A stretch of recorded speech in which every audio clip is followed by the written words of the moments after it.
Thank you for joining us for an episode of Proudly in Conversation, the podcast where we talk about all things LGBTQ+. We explore the conversations shaping our community, especially topics that challenge perspectives and sometimes might feel difficult but deeply important. I'm your host, Simon Blake, and I'm delighted to introduce today's guest, Dan Foxx. You might know him as the co-host of Welcome to Hell, the brilliantly chaotic podcast that's built a huge and loyal following. He's made lots of TV appearances, toured extensively, most recently finishing a run across Australia and the UK in April, and has picked up plenty of comedy accolades along the way. Alongside stand-up, Daniel writes plays, screenplays and musical theatre, and he's currently developing a new series with a production company, so he's keeping very busy and we have a lot to dive into. But instead of listening to me, we'll let him do the talking instead. Daniel, welcome. It's great to have you here. Thank you. I'm blushing. Thank you. So Dan, can you just tell us a bit about how you got here? You're a stand-up comic, gay man. Tell us a bit about yourself. Yeah. Yes, God, what to say? I'm a stand-up comedian, and I guess most people probably know me from online stuff because that's where like my platform has come from. I was doing stand-up comedy in kind of like, well, I started at university and then was doing bits and bobs, and it started taking off around 2018, 2019, and then obviously COVID happened. So in lockdown, I started making little videos in my kitchen, in my parents' kitchen, and then yeah, kind of managed to hit a good little thread of people who shared a ridiculous sense of humor with me. And then since then, I've been kind of doing both at the same time, kind of a mixture of videos of me being posh mums and supervillains assistants and things like that, and touring around doing stand-up comedy at the same time.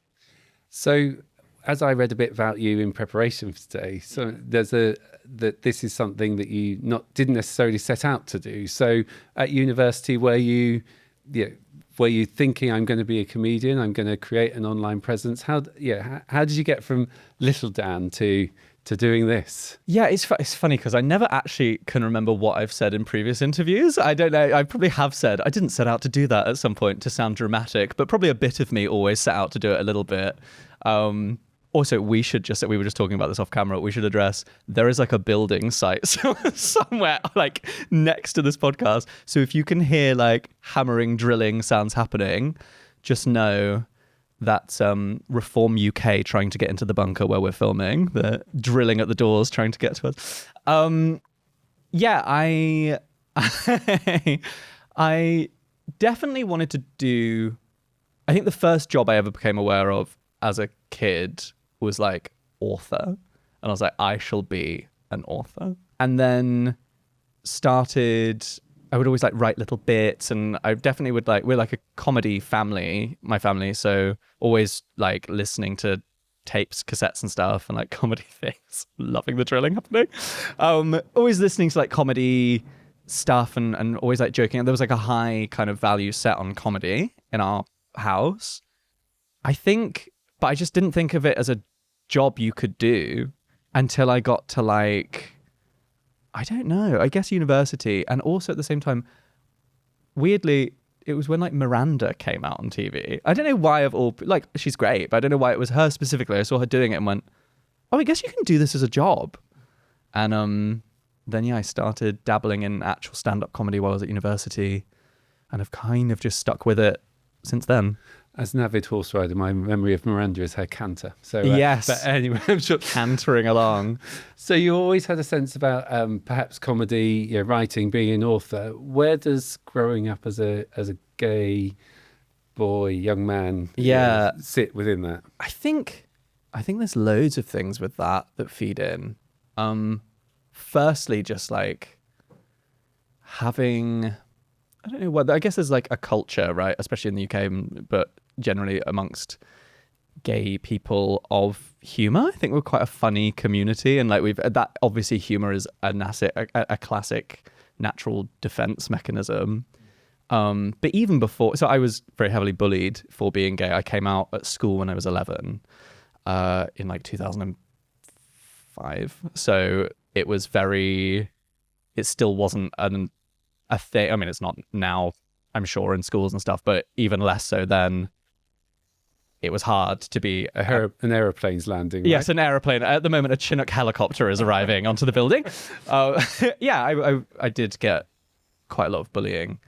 And I remember making quite a conscious choice to deal with that by being funny. Like a real conscious choice of, I think I'd maybe heard someone say that, maybe even my mum had said to me or something like, if someone's being mean to you, go straight back at them. You're funnier than they are. Say it was a real thing where I really clocked it and was like, I can do that.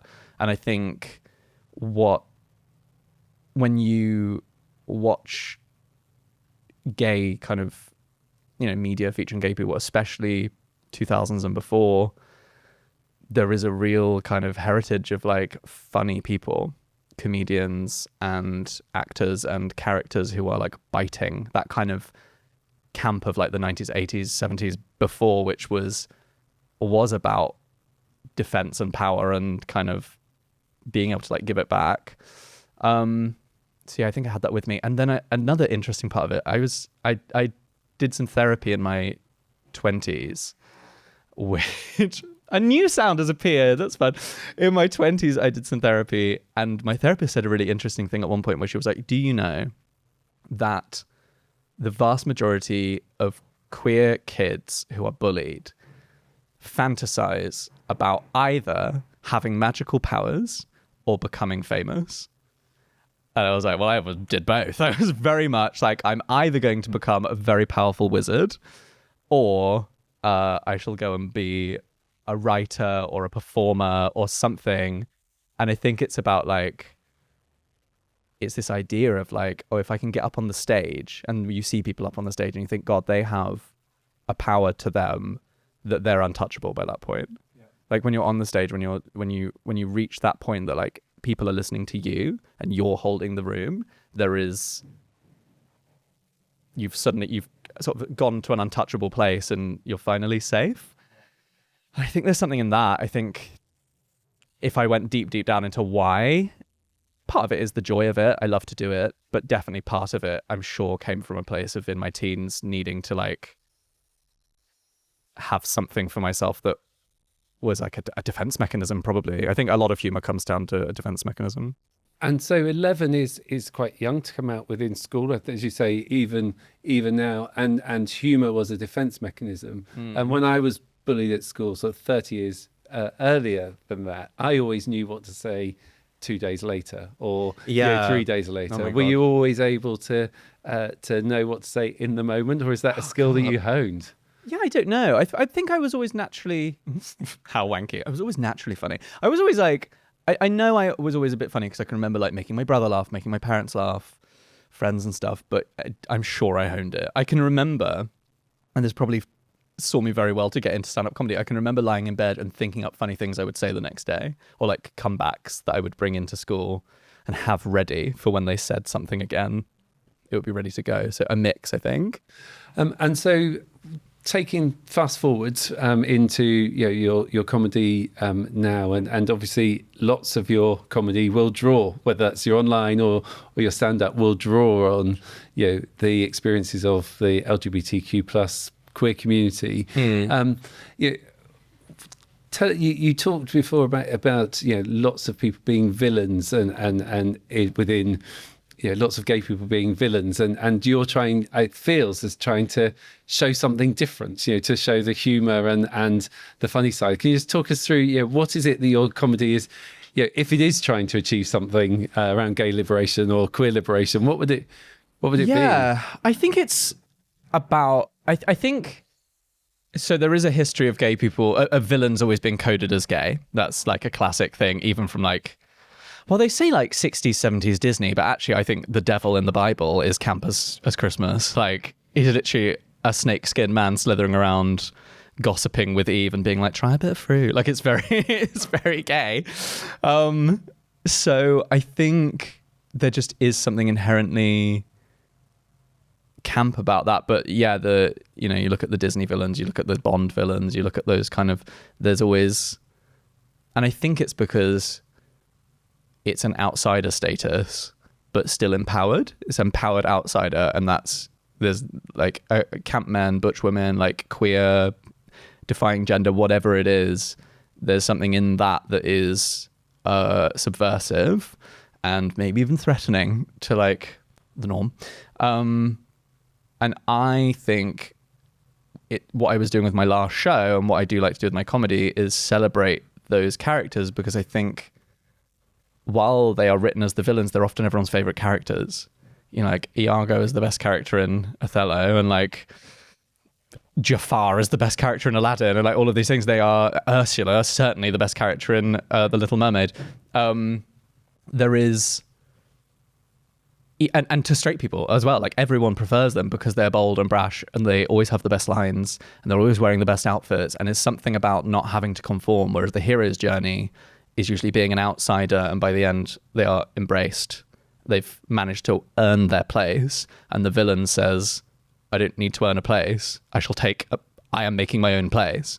And that is the kind of villain archetype. And I think actually we all long for that. We're all craving that. Yeah. We love to see that. It's so liberating to see someone not trying to win anyone over. They're just doing their thing, and you enjoy them or you don't. And always we do.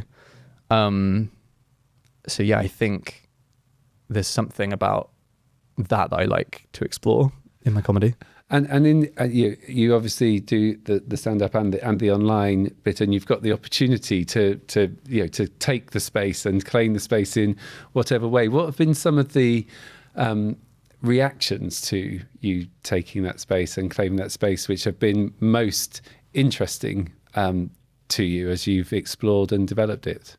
I think broadly it's all been really positive. I was expecting so much more homophobia.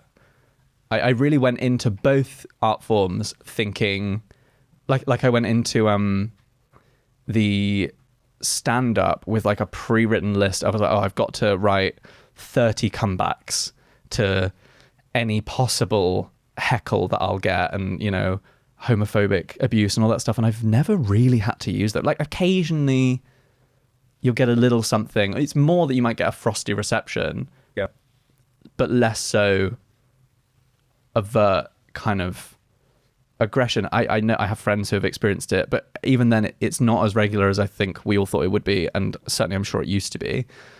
And online I don't get that many comments. Maybe more, well, I say that, I will come back to that, but like generally what I think is really lovely about the online medium, and people can be snotty about it and people can be snobby about it, increasingly less I think as people realize that is where all media is going, but what it does amazingly is lets you just find the artists you like, who you share a sense of humor or art or whatever with, and likewise as a performer it lets you find the audience who share your sense of humor. Yeah. Whereas TV, and certainly in the old, you know, pre-internet TV, it was you were served 15 comedians and they were the people you got to know. Yeah. Now you had to be broad and appeal to everybody. Now it's like, oh, you can be exactly who you want to be, yeah, create exactly to your own taste, and it will find a way to find its way to the people who share the same taste. Yeah. So you end up with this like lovely people where it's like, oh, you would be my friends. Like we share the same sense of humor. I am just creating what I like and you like it too. And that's great. Yeah. There's much less of trying to have to be like palatable for people who, because coming up in clubs, initially when you're doing comedy and you don't have your own audience, you are performing in working men's clubs, comedy clubs, pubs, random gigs, and you do have to be more broad. What you make is very much like something that can hold a room of people of all different walks of life, and you can't be as like specific to your own comedy. It's as you go further up and as you meet more people and as you acquire people who want to come back and see you, you can start really honing in on just like, what makes me funny? Yeah. How do I make my friends laugh? Yeah. And that's, the internet is so good for that.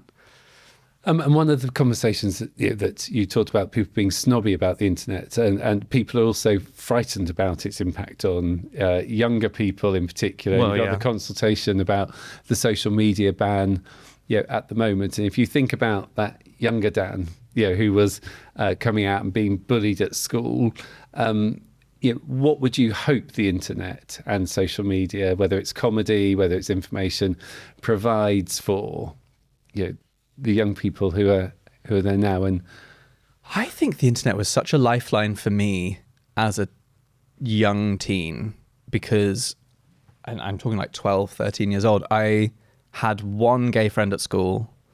We were both dreadfully bullied, and we both lived in the countryside. There was no gay culture. There was no hope of gay culture until you turned kind of 18. And I was like, and then I will move to the city. And I mean, it was sort of Wild West internet at that point. It was crazy chat rooms. And some of it, I think there's good and bad. Like, definitely, I'm sure I had online boyfriends that I thought were my age who were actually 72 years old or whatever. I'm sure. Like, but at the same time, I also had like friends and just a sense of like a world out there that was waiting for me to join it, and a connection to a community and a culture that I just would not have been able to access any other way. And so for people who are sitting and thinking, banning, stopping people accessing it, what would you be saying to them? I really don't know. I don't think it will work. Firstly, children are cleverer than adults. Like, if my or whose parents who, if you were born like 80s, 90s, 2000s, whose parents did not have some sort of adult filter on the internet, and who could not find a way around that? Like, no teen worth their salt is going to be stopped by a ban. It's just going to make life annoying for everyone else. But also, I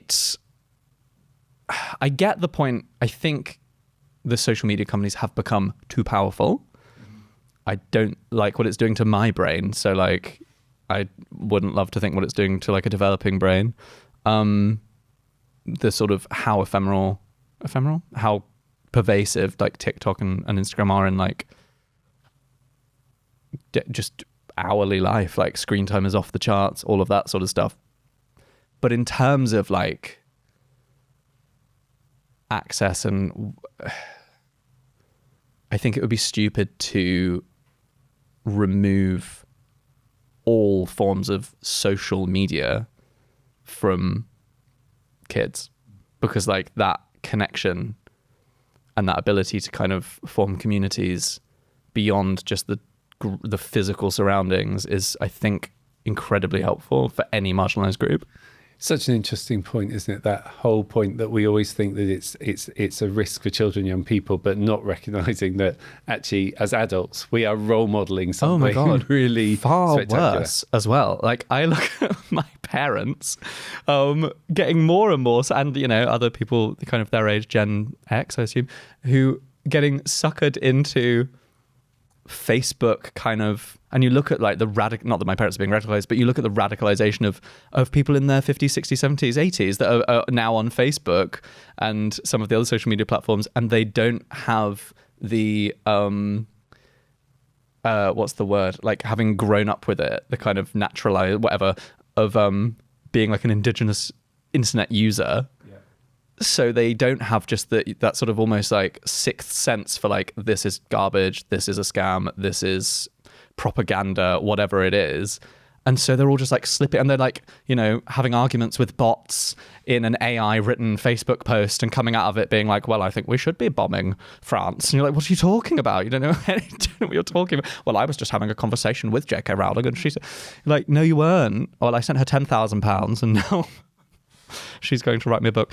It's whereas actually kids are far more able to pass that kind of stuff and know what's what. And yeah, that said, there is a scary kind of right-wing lean to younger Gen Z now because of the YouTube pipeline for boys down the kind of the YouTube set of kind of alt-right podcast bros.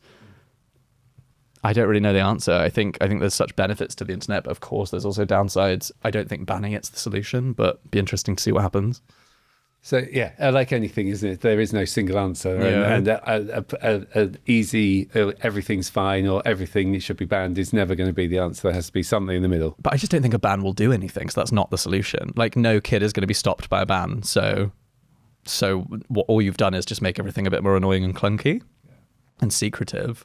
be far better to just regulate the sort of content going out, insist that those companies actually regulate what they put on. And invest in making good opportunities and for people to be able to access in the way that they know how. And invest in the arts. Like, stop withdrawing funding from the arts. If we have good films and TV shows and documentaries and chat shows and all of that stuff that's properly funded and popular, going out, setting a good example for kids, they will watch that. If it's actually good, if it's made and it's done well and it's not crap with rubbish actors and bad writing on some junky, sorry, but like digital TV program, it's like, apologies to all the producers that I know who make those sort of things, but like, no one's watching that. But if you make something good and you put it out there, kids will watch that instead of watching Andrew Tate.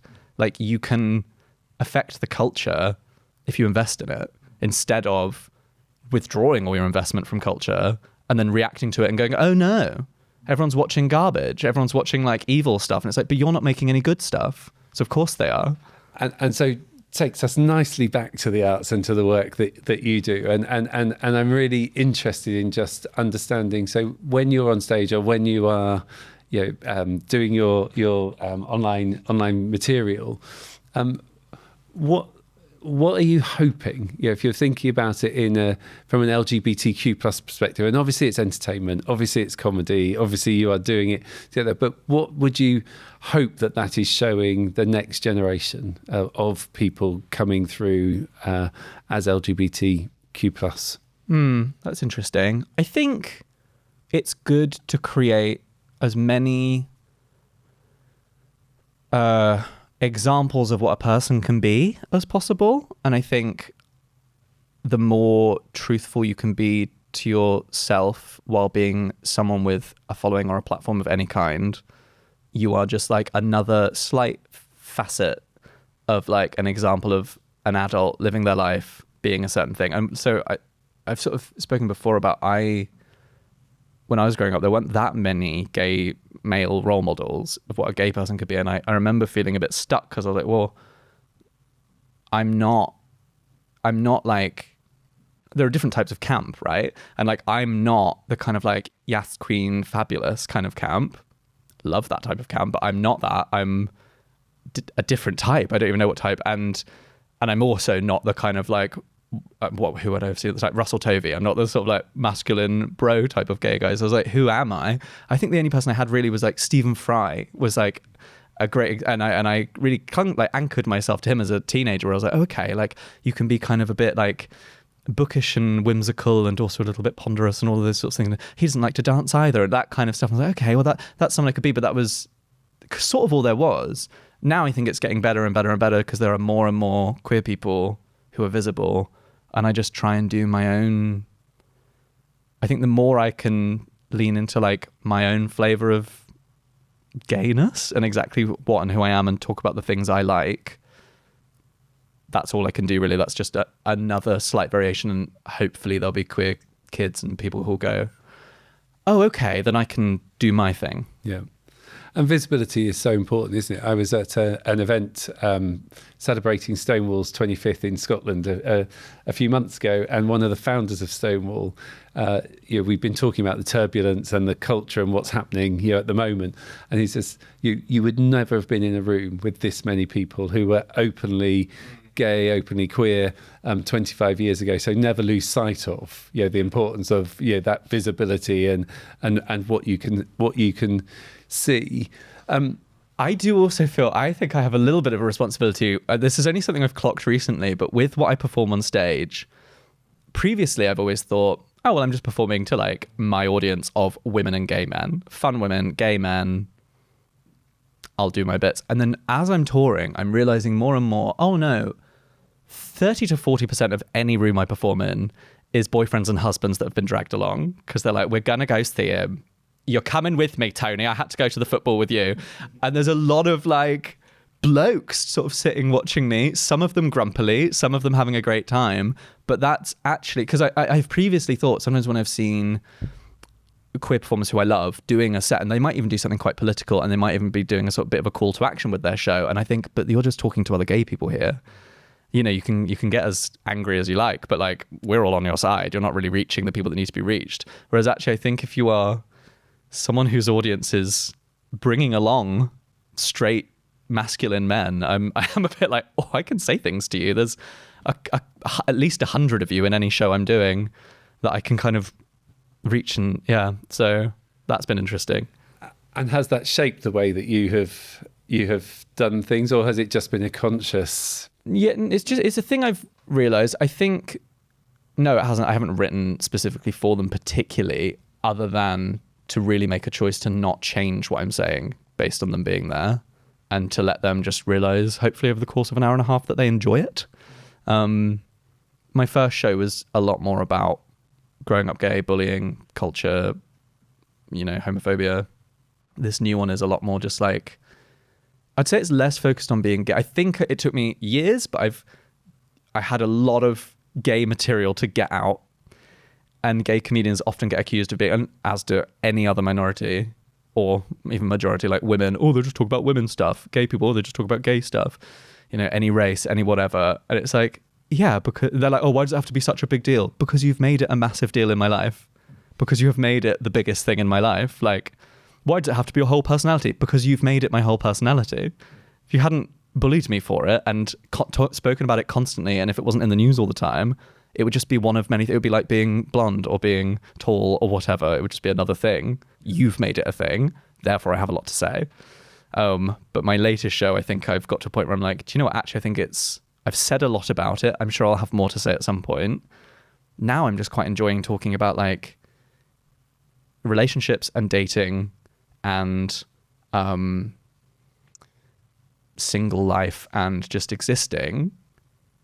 And of course, tangentially, that's gay because I am gay. So I'm talking about gay dating, but I'm not talking about the experience of being gay.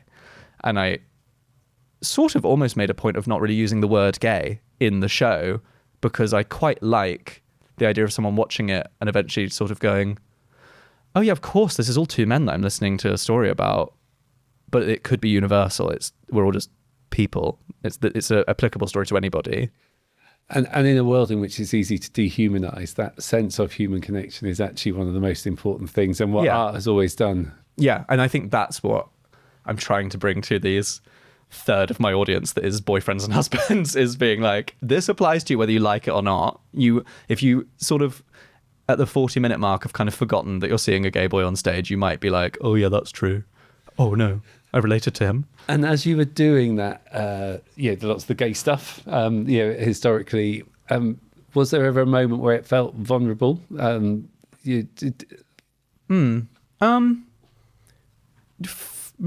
For myself, not sometimes when you're doing it in like clubs and like general, a mixed bill show, it's somewhere outside of a big city, maybe a less kind of liberal area, whatever. Sometimes you can definitely see people folding their arms and getting grumpy and not liking what you're saying or not wanting to engage, and you really have to fight to like get those laughs back up and stuff in a way that they were for like the straight act before you. More, I think, vulnerable just in the sense of like it's for most of us, there's like a bubble of trauma in there, and you're having to like mine into that to find the funny bits and draw out the humor and stuff, and that can be quite intense. Yeah. I think after my last show, I did have to take a little bit of time to be like, oh, that was quite a lot to actually go out every night and mine back into those days of like daily bullying as a teenager, and sort of tell that story over and over and over and over again. In some ways healing, in some ways actually like that's quite a lot to relive. Yeah. The paradox. The paradox. One of the stories, we can't let you finish the podcast without telling the story of your nan, Brighton Prize. Yeah. For those who haven't heard it, best from your mouth rather than mine. And my grandma, who is great, and lives in a tiny village in North Yorkshire, like a little chocolate box village. And she and her friends do a thing called Little Red Bus Tours, which is where they will go for like a few days to a random town, and they'll sort of do the charity shops and whatever.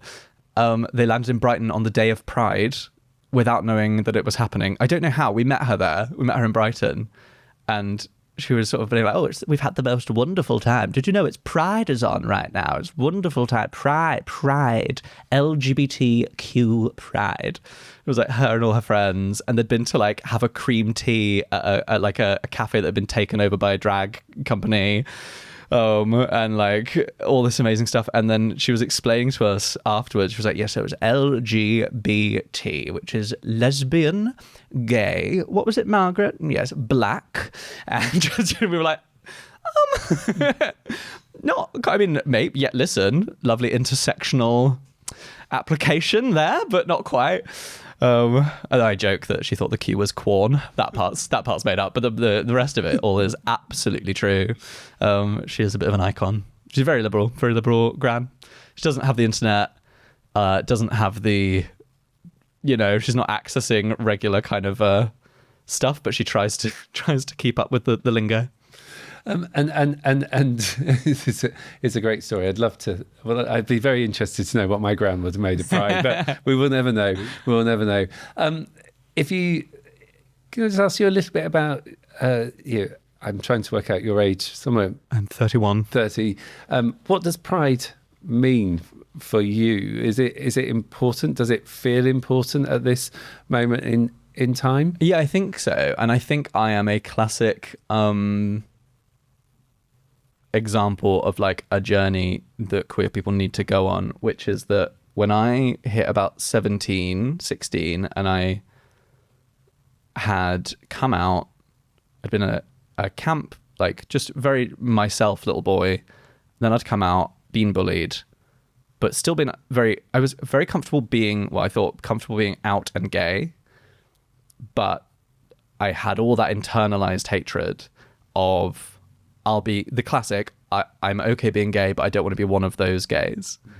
And so I spent probably like 5-7 years of my life actively trying to kind of like speak down here and like lower my voice and trying to sound more kind of masculine and desperately trying to make myself like football or rugby or like, and trying to like nip out kind of things that I naturally liked that I thought were a bit more camp and feminine, and probably being fucking mean to people that were camper than me, as camp as me, but what I was trying to hide, or being disparaging about them. I remember seeing the first episode or two of Queer Eye and thinking that Jonathan Van Ness was really annoying, being like, oh, why are they like that? Stop it, it's so performative. And it was only after a while that I was like, they're just being themselves, like get over it, grow up. And all sorts of stuff in there. Like I had a whole sort of purity thing of like, well, I'm not going to sleep around because I don't want to be like one of those queer people. Like I only have sex in relationships, and definitely was like, oh, well, if everyone just dressed normally at Pride, if everyone was just normal at Pride, then we'd show people that gay people are just normal. And it's only as I've got into my later 20s and into my 30s and lived life a bit more and done some introspection, done some healing, that I've been like, oh, shut up. But also, I get it. Like, I know why I was like that, because I was made to feel that way. Yeah.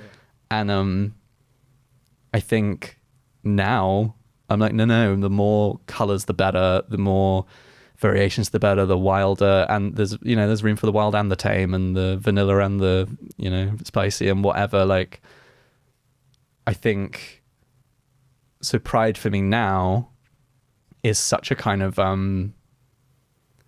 anchor and like a beacon of a thing where I'm like, God, it's still relevant. There's still all the temptations and things to kind of pull you off track and away from being who you are.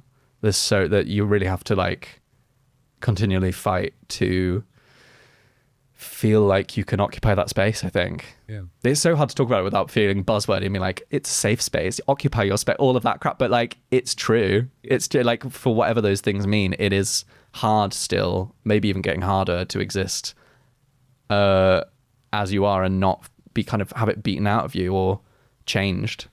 Yeah, and I mean, I've always, I lived until very recently lived in Clapham, and on that one day. You felt like a Clapham gay to me. Did I? Okay.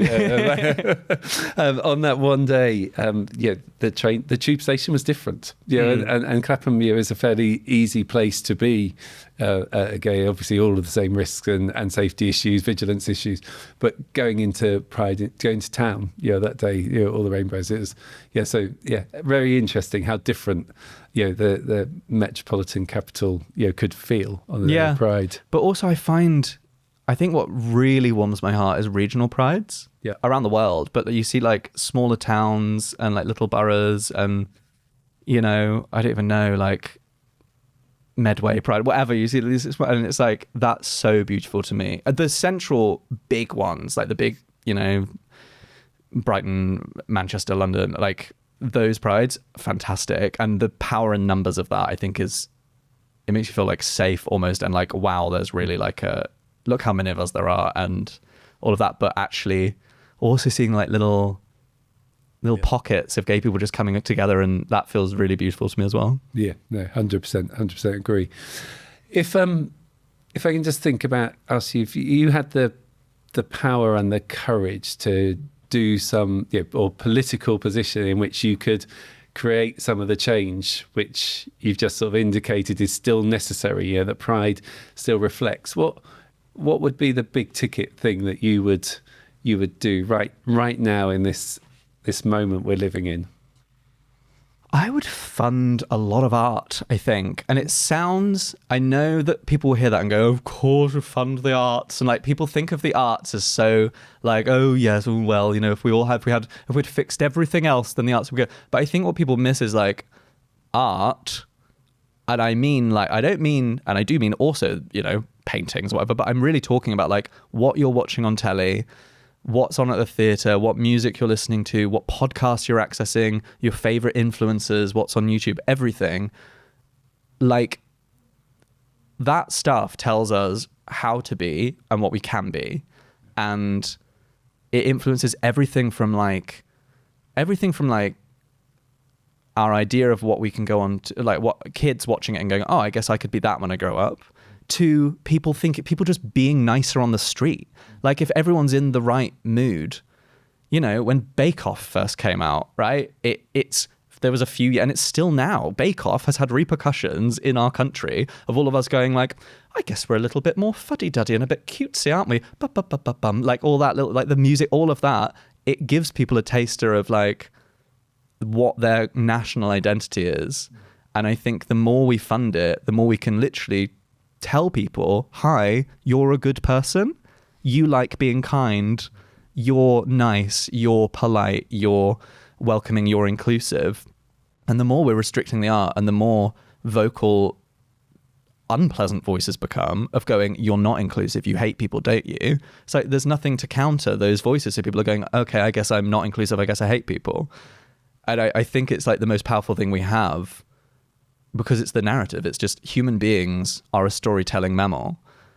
And like, it's not namby-pamby and it's not frilly. It's like such a basic core of what we do. It's one of the reasons we've taken over the planet, is we're able to pass along stories to each other and generationally. And if you could tell a story to or a message to your younger self, what would you go back and tell that 11, 12-year-old? Again, this sounds so cliche if you're listening, if you're watching. I'm about to say be yourself, but I don't want you to roll your eyes and turn off. What I mean by that is, because we hear that all the time, but it's that I'm saying it from a position of someone who spent nearly a decade not being myself, very deliberately trying to actively every day being like, today I shall be someone different to myself. And the more I experience, the more I'm, aging and maturing and experiencing more of the world, the more I realize how powerful it is, both emotionally and spiritually, but also cynically and from a business perspective, by the way, to be as much yourself as you can, to resist all temptations to like a thing because you're told you like it, to really interrogate, like, what do I like collecting crystals.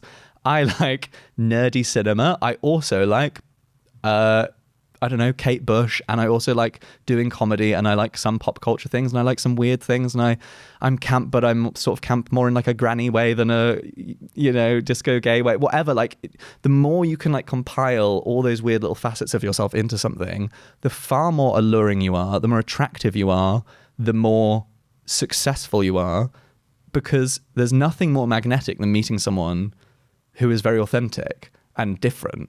And I've never met anyone where I've gone, oh, I loved them. They did such a good job of seeming like everyone else. Yeah. You meet those people and you go, oh God, they're a bit off-putting, aren't they? What a drone. Like, that was so dull. Every pop star, celebrity, YouTuber, politician, anyone that you've ever liked and admired and wanted to be is because they're being authentically themselves. And I think as a kid, I spent so long not doing that. And I would also, just as a tag onto that, say, the more I have dated, the more I have hooked up with people, the more I have experienced love and romance and sex and everything else, the more I realize, oh, you do not have to be masculine to be attractive. If anything, I've now met people where I've been like, oh, I'm not camp enough for them. Whoever you are, there will be people that find exactly what you are deeply attractive and hot. You don't have to change that either. So one final question. If you had a book, a podcast, or even a tour that you wanted to recommend, what might it be? Well, I have a tour I'd like to recommend. It was my tour. If you liked the sound of what I was just saying, my tour, How Lovely, my stand-up hour. I'm performing around the country at the moment, and possibly other countries as well, which you can find on my website. If I had a book or a film... Leaning on the queer side, I always think Schitts Creek, it's not a film, but a series, is just such a good example of that thing of like everyone being themselves, and it's just so warm and lovely. And like obviously everyone's seen that, but you meet people who haven't, and I just think, my God, treat yourself. I haven't. Have you not? Oh, you watch Schitts Creek, especially with Catherine O'Hara having just passed away. It's honestly like such a celebration of individuality and this like queer main character who, again, if I had had him, Dan Levy, playing David Rose as a kid, I would have been like, oh, there I am. And you see this just really idiosyncratic guy just like being completely accepted and finding love, and it's this sort of slightly parallel world where homophobia just doesn't exist. It's on my list. Move it to the top of the list. Other than that, book I read recently, Evenings and Weekends by Oisín McKenna. So good. Such a good... I think specifically if you are a gay person living, it's probably especially a gay man living in London now, it is such a... like really fucking nails it of like the experience of queer London living, I think, especially like dating. It's probably really spoke to me because it's like gay man, 30s, London, single, dating, but it really hit everything on the head, and I think it's so beautifully written. Thanks so much for joining us today, Daniel. It's been a real pleasure chatting with you, and thank you to everyone listening. If you have enjoyed this conversation, please do subscribe so you can stay up to date with future episodes of Proudly in Conversation. If you have a burning question, an idea for a future guest, or a topic you'd love us to explore, we'd really like to hear from you. You can get in touch via the email address in our bio. I'm Simon Blake. Thanks for tuning in, and I look forward to sharing more conversations with you soon. LGBTQ plus you plus me, we're